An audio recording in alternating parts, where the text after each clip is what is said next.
Léa Moscona. Et c'est l'heure de la signature du vendredi matin. Il s'agit du rabbin Jonas Jacquelin. Bonjour monsieur le rabbin. Bonjour Léa.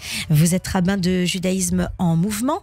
Alors dans quelques jours, la semaine prochaine, Rosh Hashanah, cette fête de la nouvelle année. Est-ce que vous êtes d'accord avec cette expression nouvelle année? Est-ce que j'ai le choix? Peut-être. Peut-être. Allez savoir. Effectivement, Rosh Hashanah, la tête de l'année, il faut dire c'est un terme qui n'apparaît pas dans le texte de la Torah. On va trouver à un moment donné l'expression chez Ézéchiel, mais pas nécessairement pour définir le premier jour du mois de Tishri, du 7e mois dans le texte biblique comme on le connaît aujourd'hui. Et pour complexifier encore un petit peu les choses, dans la Mishnah, on nous explique qu'il n'y a pas un, pas deux, pas trois, mais 4 nouvel an dans la vie juive. Donc, néanmoins, quelle est la singularité? Le temps fait son affaire, le temps fait son œuvre, et on a aujourd'hui avec Rosh Hashanah l'idée d'une nouvelle année et surtout un décompte du temps qui fait que, en partant de l'idée que nous serons en 5785 depuis la création du monde, on passe le premier jour du 7e mois, donc premier jour du mois de Tishri, d'une année à l'autre.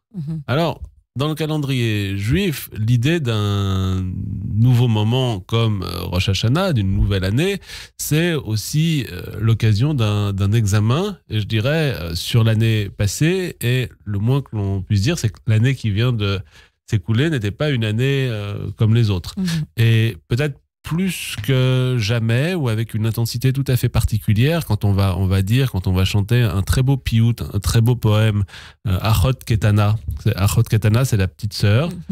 C'est une sorte d'allégorie, de métaphore du peuple juif. Et dans ce poème, dans cette prière, on conclut en disant que finisse l'année avec ses malédictions et que commence une nouvelle année avec ses bénédictions.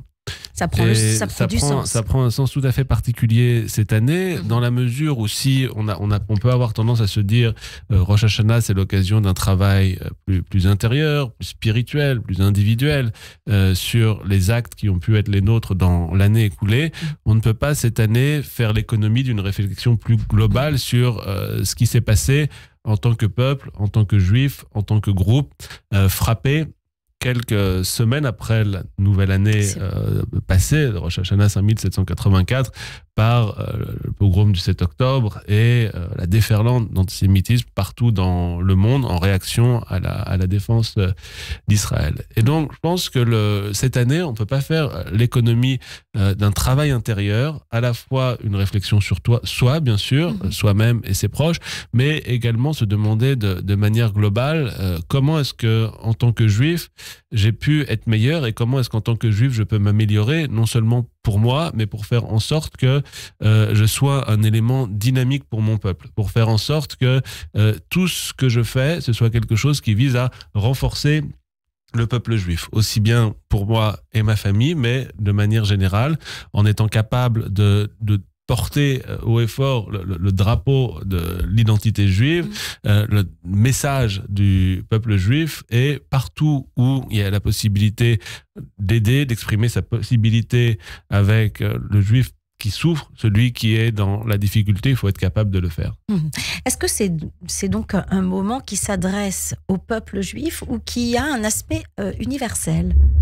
Alors, vous avez raison de pointer le doigt sur ce point, parce qu'effectivement, dans l'année qui vient de passer, on a été obligé de se préoccuper de manière plus intense qu'à d'autres moments de ce qu'est le peuple juif, de ce qu'est l'identité juive. Mais le message de Rosh Hashanah, au départ, c'est un message qui est un message à portée universelle, dans le sens où on fait commencer l'année juive avec ce qui est considéré comme l'anniversaire de la création du monde. On va dire encore dans les prières, Hayom Harat Olam, c'est en ce jour qu'est né le monde. Et il y a toute une discussion sur le fait de savoir est-ce que le monde a commencé en automne, c'est le cas dans la manière dont on le vit aujourd'hui, ou est-ce qu'il a commencé au printemps? Et si on avait fait commencer le monde au printemps, on aurait considéré qu'il commence aussi au même moment que la sortie d'Égypte, qui est une fête qui se commémore au printemps, avec le Chag HaAviv, la fête du printemps, le mois de Nissan. Et on aurait eu peut-être ici une confusion quant au fait de savoir est-ce que c'est l'origine du monde ou est-ce que c'est la naissance du peuple juif. Eh bien non, on considère que le monde va naître d'une manière générale avec toutes les familles de la terre. On considère que le monde va naître dans sa globalité, et c'est ce qui est commémoré à Rosh Hashanah, et non pas uniquement un nouvel an qui serait un nouvel an peut-être plus particulariste et qui serait un nouvel an qui commencerait avec le Ham Israël, avec le peuple d'Israël qui va exister, qui va se constituer en tant que communauté. Donc le premier élément, c'est de dire Rosh Hashanah a cette dimension très universelle dans la mesure où c'est de la création du monde dans sa globalité qu'il est question. Et l'autre élément, je vous disais tout à l'heure dans la Mishnah, on nous parle de 4 nouvel an. Et le nouvel an du Rosh Hashanah, celui de la semaine prochaine, c'est le jour du jugement, le Yom Hadin. Et à ce moment-là, on va nous dire que Kol Bayolam, que chaque créature va passer en jugement devant l'Éternel. Et on ne nous précise pas à ce moment-là, chaque juif va passer en jugement. On va nous dire que tout ce qui se meut sur terre, donc il y a une dimension très universelle, je serais même peut-être tenté de dire, si on voulait plaisanter un peu, qu'il y a même un côté limite antispéciste, toutes les créatures, tout ce qui se meut sur terre, je dirais, de l'être humain avec toutes ses facultés, toutes ses qualités, jusqu'à l'asticot, d'une certaine manière, peuvent passer en jugement. Tout être vivant. Tout ce qui se meut. Tout ce qui se meut, tout ce qui se reproduit. C'est donc le jugement de tous, du monde, de l'humanité. Enfin, on a un jour du jugement. Plus que l'humanité en réalité. Et dans ce contexte actuel que nous vivons, est-ce que vous avez un message particulier pour les auditeurs en cette année, puisque nous nous reverrons que dans 2 semaines pour c'est cruel, adresser, c'est difficile. Oui, mais on pensera les uns aux autres le deuxième matin de Rosh Hashanah. Effectivement, la semaine prochaine, l'idée c'est que reprendre ce qui nous est dit, que l'année finisse avec ses malédictions.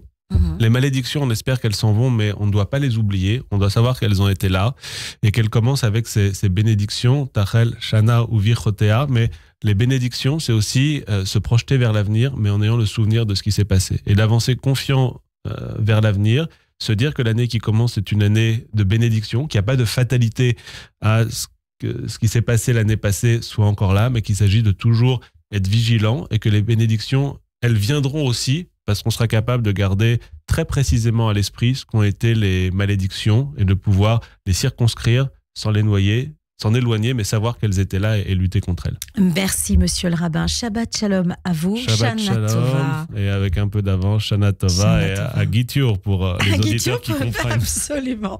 Merci. Le rabbin Jonas Jacquelin, rabbin de Judaïsme en mouvement.